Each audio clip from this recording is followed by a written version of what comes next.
Jack Nelson, District 26. I'm a lifelong dairy farmer, retired, still own part of a dairy. Grew up on the farm. I've milked a few cows, spent most of my time walking behind lines of cows. So if you want some ideas on repro and the women's health thing, I have some definite opinions.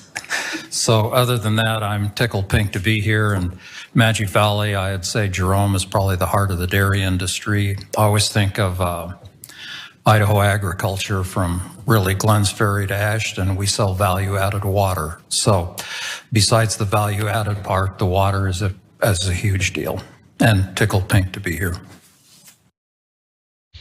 I think that if you're gonna go with tickled pink, you should definitely use it more than once.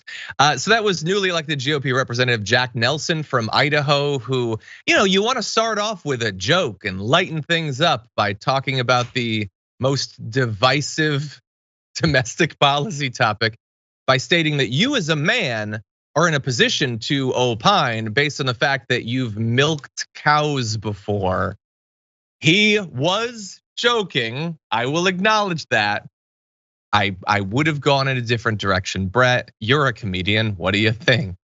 The right wing will point out like lines inside a logo and say that is a sign of Satan.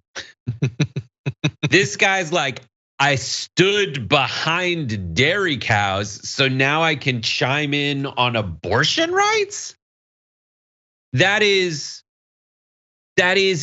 whether he's joking or not. I don't think I'm like pulling at threads here to try to figure out that this guy's a total weirdo who shouldn't, for someone who's volunteering to contribute, I have never seen more concrete evidence that they should be prevented from contributing. It wasn't that long ago, and I am old enough to remember when Lindsey Graham was predicting riots in the streets if Trump is prosecuted.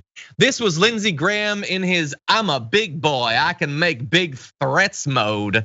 And he's talking about riots, he's predicting civil war. How dare you come after Donald Trump? And then he got a lot of criticism, because that's insane. That is encouraging violence. It certainly doesn't seem to have a problem with violence. And so he was criticized, including from Joe Biden. Listen to this. By the way, no one expects politics to be a patty cake. It sometimes gets mean as hell.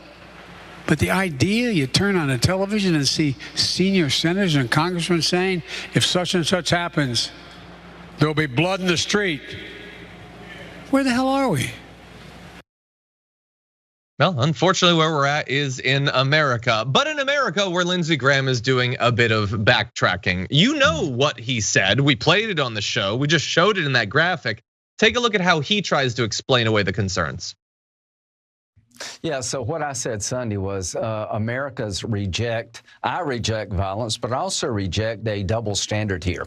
So if they try to prosecute President Trump for mishandling classified information after the Clinton debacle, when she was Secretary of State, people in this country will lose faith in law enforcement.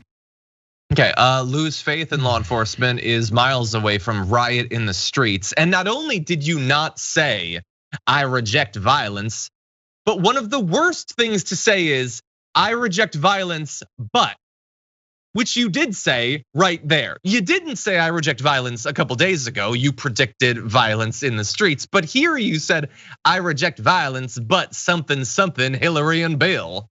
That's bad.